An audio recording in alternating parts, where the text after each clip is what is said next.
Matemáticas en la comunicación. Vídeo 6.2. Primalidad. Muchos métodos de la criptografía se basan en utilizar números primos, propiedades de los números primos. ¿Hay bastantes primos para usarlos en estas aplicaciones? ¿Y cómo podemos saber si un número muy grande es primo? El estudio de los primos y de sus propiedades y de los test para determinar si un número es o no primo es una parte importante y muy extensa de las matemáticas. Naturalmente, aquí no pretendemos dar un tratamiento completo, solo una idea aproximada de qué tipo de razonamiento se usan. Le dedicaremos 3 vídeos, este y los 2 siguientes. Todo número es suma de otros números más pequeños que él, pero eso mismo no es cierto para el producto. Hay números que no son producto de otros más pequeños. Estos son los números primeros o primos. Luego, un número es primo si sus únicos divisores son uno y el mismo, es decir, si no tiene divisores propios. Sobre la pregunta de si hay suficientes números primos disponibles para usarlos en la criptografía, sí, hay infinitos y además conocemos su densidad, asintóticamente. La cantidad de primos menores que m es del orden de m partido por el logaritmo de m.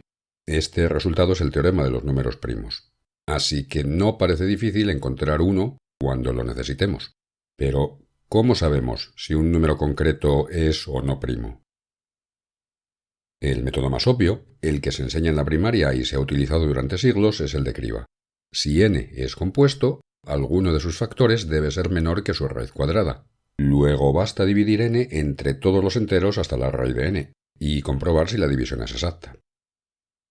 Para determinar si 1729 es primo, basta dividirlo entre los enteros que sean menores que su raíz cuadrada, 41. Podemos quedarnos con los que a su vez sean primos, 2, 3, 5, 7, 11, etc.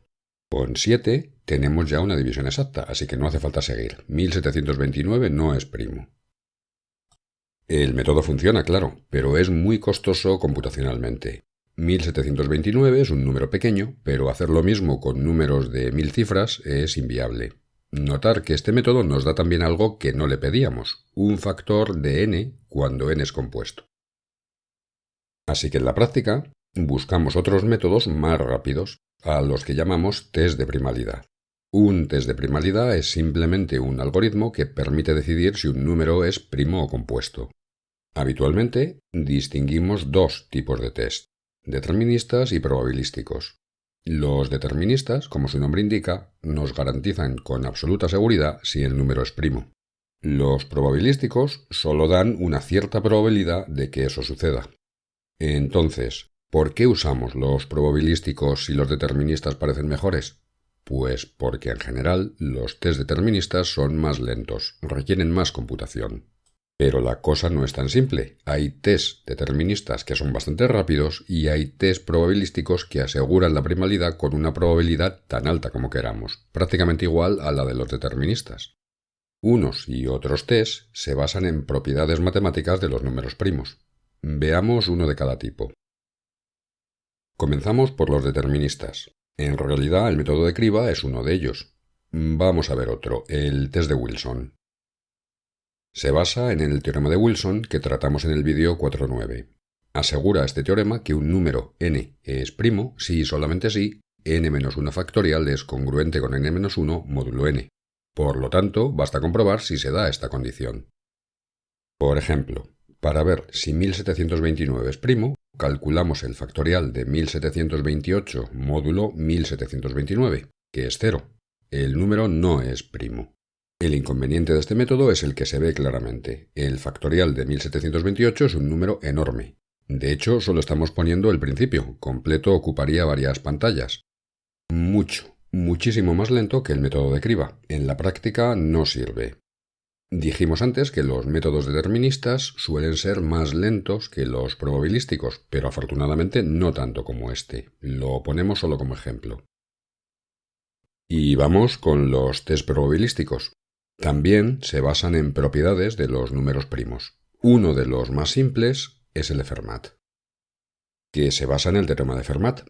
Recordemos, si n es primo, entonces a elevado a n-1 es congruente con 1 módulo n, para todo número a entre 1 y n-1. Notemos la diferencia con Wilson. Antes era sí y solo sí, ahora no. Si n es primo, se da la congruencia, pero no recíprocamente. El que se dé la congruencia no asegura que n sea necesariamente primo. Formalmente, si n verifica la congruencia para un cierto a, se dice que es pseudoprimo en base a. Otros autores dicen que es primo posible o primo probable en base a. Las tres cosas significan lo mismo. Todo primo es pseudoprimo en todas las bases. Pero, como decíamos, no todo pseudoprimo es primo. Así que este teorema proporciona un test probabilístico no determinista, pero muy simple y muy rápido de aplicar. Recordemos que la exponenciación se realiza usando el algoritmo de exponenciación modular que vimos en el vídeo 4.8. Dado el entero n que queremos comprobar, elegimos al azar o como se quiera una base a menor que n y calculamos a elevado a n-1 módulo n. Si esa potencia vale 1, entonces n es pseudoprimo y pudiera ser primo. Si esa potencia no vale 1, entonces con seguridad n no es primo. Si nos ha salido pseudoprimo en una base, para aumentar la probabilidad de que realmente sea primo, lo normal es repetir el test unas cuantas veces. La mayoría de los números compuestos se detectan en unas pocas pruebas, con distintas bases. Por ejemplo, el número 1387. ¿Es primo? Hacemos el test. Elegimos la base 2 y calculamos su potencia 1386. Resultado 1. 1387 es pseudoprimo en base 2. Para asegurarnos, repetimos la prueba con otra base, 3. Calculamos la potencia y nos da 875. El número no es pseudoprimo en esa base, luego no es primo. Claro, cuanta más seguridad queramos, más pruebas hacemos. 1729. ¿Es primo? Probamos con las bases 2, 3, 5 y en todos los casos nos va saliendo pseudoprimo. Parece ser verdaderamente primo. Pues resulta que hay números que no son primos, pero sí pseudoprimos en toda base a que sea coprima con n. Se llaman números de Carmichael y son malos para el test de Fermat. En algunos vídeos incluso se dice que engañan al test, que nunca los detecta como compuestos. Esto no es cierto, el test sí puede detectarlos, lo que sucede es que puede tardar mucho tiempo en hacerlo. Por ejemplo, 1729 es un número de Carmichael y hay que llegar hasta la base 7, que ya no es coprimo con 1729, para detectarlo como compuesto. Afortunadamente hay pocos números de Carmichael, son infinitos pero escasos. Así que el test de Fermat es un tanto insatisfactorio porque nunca estamos seguros de si hemos hecho bastantes pruebas o no. Sin embargo, es interesante porque hay variaciones de este test que producen otros que sí son muy eficientes. Vamos a ver dos en los dos próximos vídeos. Por el momento llegamos hasta aquí. Esperamos que este vídeo haya resultado interesante y hasta el próximo.